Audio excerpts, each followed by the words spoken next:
So for benefit of my court reporter, who doesn't know all of you, nor do I, if you could, beginning with Mr. Lambert, introduce yourselves.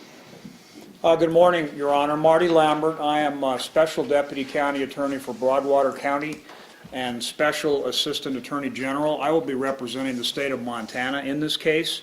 With me, to my immediate right, is Deputy County Attorney Brad Bowen. He will assist me in the prosecution of this case.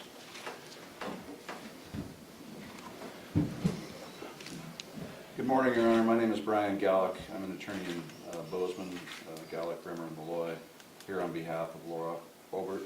Kyle? Your Honor, my name is Kyle Nelson. I'm a lawyer at Getz, Baldwin, and Geddes in Bozeman, also representing Ms. Obert. Okay, thank you very much.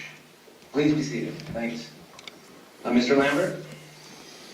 Thank you, Your Honor. Did you want me to proceed by reading the charges and the potential punishments? You know, if you don't mind, it's nice to have that on the record. You've got the information in front of you. I've read everything on full court this morning, but I'm not looking at the documents themselves. Yes, Your Honor. The defendant is charged with count 1, theft of felony. The potential punishment is if the property were to exceed $1,500 in value, is a fine in an amount not to exceed $50,000 or imprisonment in a state prison for a term not to exceed 10 years or both.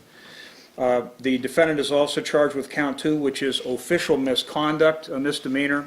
The potential punishment there is if you are convicted as a public servant, you will be fined not to exceed $500 or be imprisoned in the county jail for a term not to exceed 6 months or both.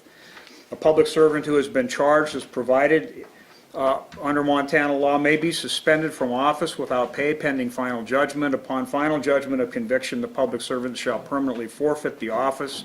Upon acquittal, the public servant must be reinstated in office and must receive all back pay. I'll show you the information after we're done. Okay.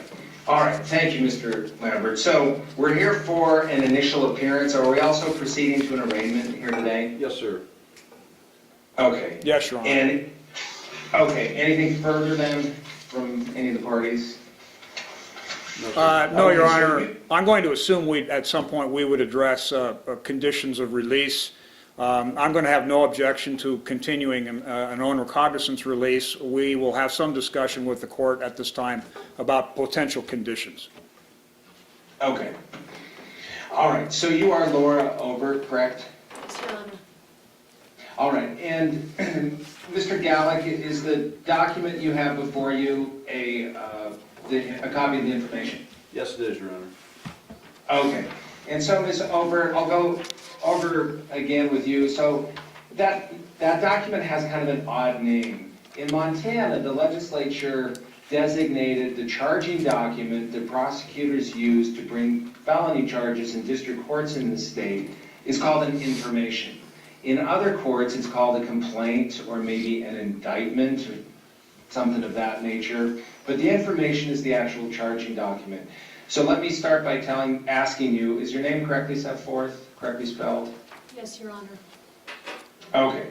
And so for purposes of an initial appearance, it's the task of a judge to tell the person what it is that they're charged with and what the maximum possible penalties are. Mr. Lambert was very gracious in that he read verbatim the information. It's set forth in the information, I think on page 2, both the penalty for the theft and the official misconduct. But do you have any questions about what it is you're alleged to have done and what the potential penalties are?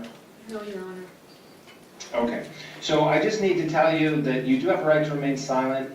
Any statement that you make about these charges, both in and out of court, could potentially be used against you at trial, and a conviction may result in the loss of various rights, including firearms under state and federal law.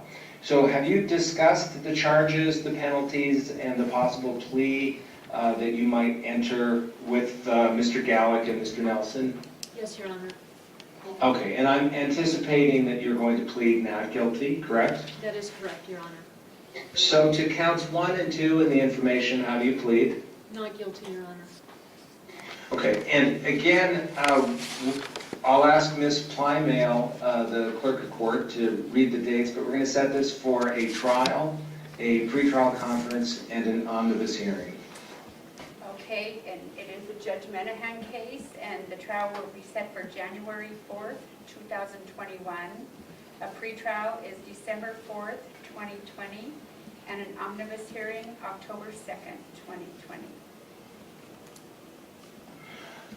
Okay, so a couple things. As I said a moment ago, the omnibus hearing is not considered a crucial stage of the proceedings in a criminal matter, so your physical presence isn't required.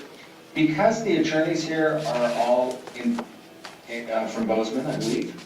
That's correct, Your Honor. They are welcome to, in lieu of an appearance for the omnibus hearing, file a written memorandum. If you want to do that and avoid having to drive to Townsend for the omnibus hearing, you're welcome to do that. So just keep that in mind. I need to tell you that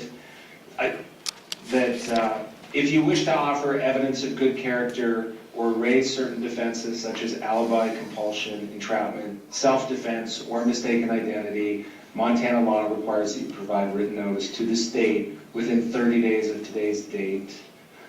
Typically, I do ask people to show up at the pretrial conference.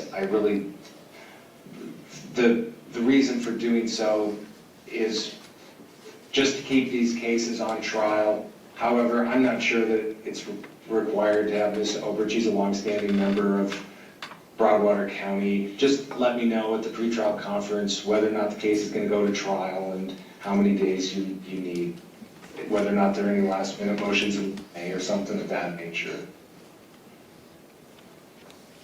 But Ms. Obert need not appear at the pretrial conference. I just don't think doesn't serve the purpose that I typically ask people to appear. Thank you, Sorry. Your Honor. Thank you. All right,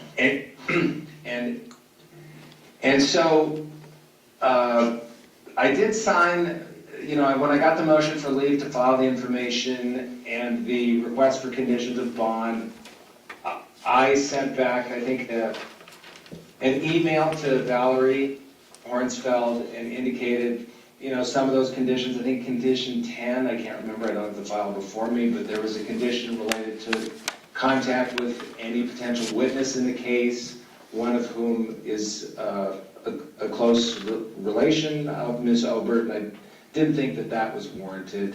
I think the parties have subsequently submitted a motion to amend the conditions of bond to not have that as a requirement, but is there anything further?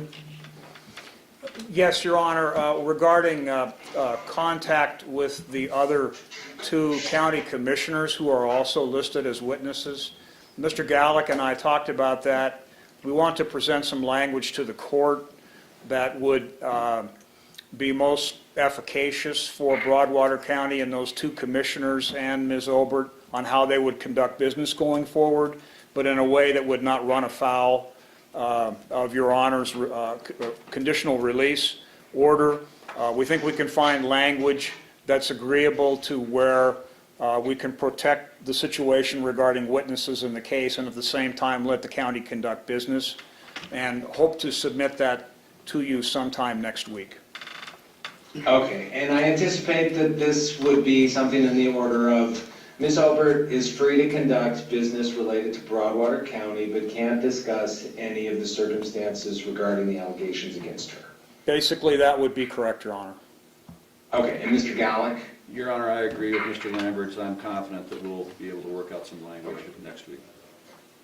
And I also think that is most to find which it's agreeable with the order. I'm sorry, you're fading in and out, Your Honor. We couldn't hear you there. Sorry, that sounds appropriate to me. So send the order over and I won't have any objection to it. Thank you, Your Honor. Thank you, Your Honor. Thank you. All right. Thank you. Thank you.